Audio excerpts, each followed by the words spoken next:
The Myth of Forgiveness, Chapter 5. Lorne paused at a photograph of Nico and Nathan spilling out of the school doors, their faces lit up with the urgency of childhood. If the picture could have spoken, it would have told the story of Elena, waiting each afternoon at those very doors where she first met Bree's dad. The warmth of the smiles they exchanged moved into talking about the love for their children, their various activities the kids were involved in, and yet inside they were each wondering how they might extend their daily conversations.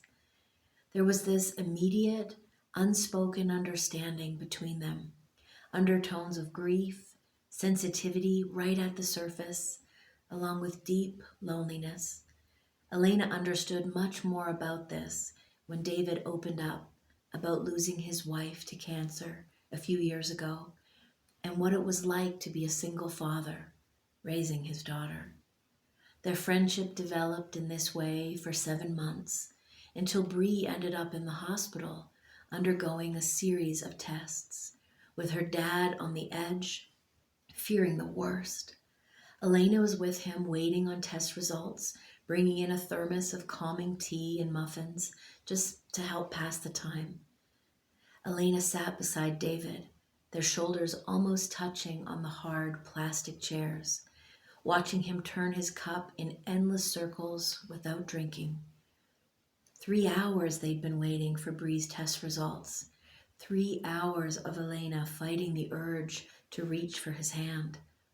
She's strong, Elena offered quietly, though they both knew strength had little to do with what the doctors might find. David nodded, his jaw tight. Sarah used to say that, right up until... He didn't finish. He never finished sentences about Sarah anymore. Elena understood. There were so many sentences she couldn't finish either.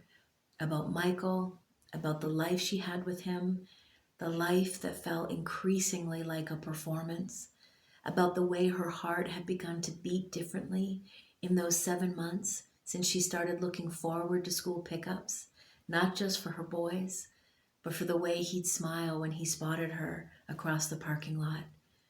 She pulled the thermos from her bag once again and poured the chamomile tea, more out of nervousness, noticing the steam rising between them, carrying the scent of honey and lavender. You didn't have to come, David said, accepting the fresh cup. I wanted to. The words hung in the air, carrying more weight than they should. 7 months of careful friendship, of appropriate distance, of telling herself this was just two parents supporting each other through the challenges of raising children with absent partners.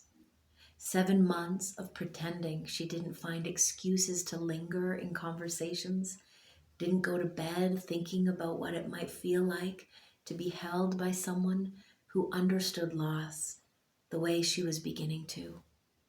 Elena, he said, and her name in his voice sounded like something she could really get used to.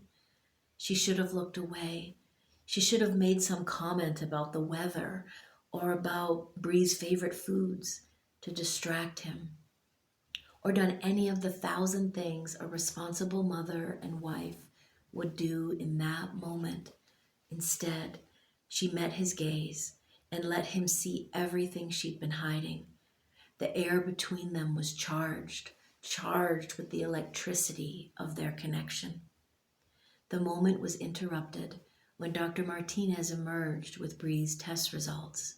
Inconclusive, more waiting required, but her condition was stable. Elena watched David's relief flood through him. They could visit her room now. She watched him gather his daughter into his arms and felt her heart break and soar simultaneously. This love, she realized, this crushing, impossible, beautiful thing that made her want to run toward him and away from him at the very same time. With Bree slowly getting better, they started meeting Tuesday and Thursday mornings after the kids were in school. than whenever he could get away from his consulting work. Sharing moments like that felt like coming alive, like discovering she had a body that was her own, desires that belonged to no one but her. David touched her like she was something precious he'd found after searching for years, kissed her like he was trying to memorize the taste of her, held her afterwards like he couldn't believe she was real. Elena discovered parts of herself she'd buried so deep she'd forgotten they even existed. She laughed until her sides hurt. She talked about books, about dreams she'd had before marriage, about how motherhood reshaped her into an entirely new version of herself. David listened like her words were music, responded like her thoughts mattered, and touched her body in ways she'd only dreamed of. "What are we doing?" she asked one afternoon, her head on his chest, listening to his heartbeat slow and rhythmic. "We're loving each other," he said with honesty that felt real. "I know we are, but I have this creeping fear that we have to stop." His hand stilled. "I know. I can't live without my boys. If Michael ever found out, he'd destroy me in court, take them away. I just can't." "I know," he repeated. "I've always known." The next time they met, they each sensed a distance. The grief between them felt palpable as they each held each other's gaze at a coffee shop. Elena felt her heart break in ways she didn't even know was possible. All of this was love, not just the wanting and the having, but the letting go. She was choosing her children's needs and keeping the family stable over her own deepest desire, the unbearable weight of carrying something beautiful and impossible inside of you all at once. When Elena returned home that afternoon, she found Nico in the kitchen, his intent eyes watching her with an expression too old for his face. "Mom," he said carefully, "are you okay?" She almost laughed out loud at the question. Was she okay? She was more herself than she'd been in years, and the most broken-hearted she'd ever felt.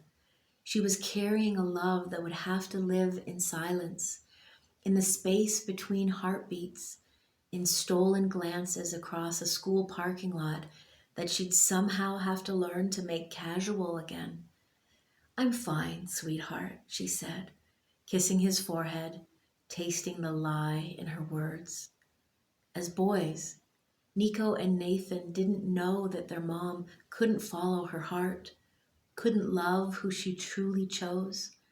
All they knew was that at some level, their father made it seem like a woman's desires were dangerous, dangerous luxuries that could destroy everything.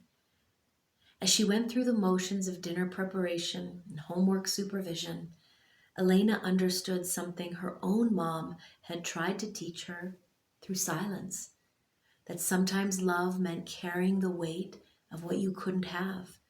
Sometimes the deepest love were the ones that lived in secret, that taught you who you really were, even as they demanded you remain someone else.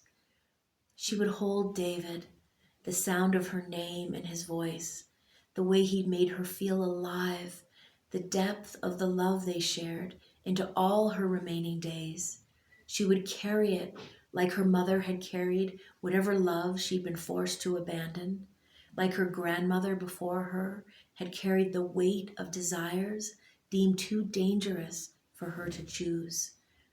She wondered in the quiet of her own thoughts if in the carrying of it all, she was somehow teaching her sons something about the heart's capacity to hold contradictions, that the deepest love sometimes demanded the greatest sacrifices, along with the truth that love is rarely simple, that it can hold both tenderness and consequence at the same time. The weight of impossible love. Elena felt these words run through her body as she let out an exhale. Elena honestly believed the weight of impossible love would end with her. Yet, it ended up settling into her sons, into the way they learned to love, and also into the way they learned to turn away, into the woman who would one day marry into this family and wonder why her heart felt split in two. If you're enjoying the myth of forgiveness, subscribe to this channel to join us in the next chapter. Look forward to seeing you there.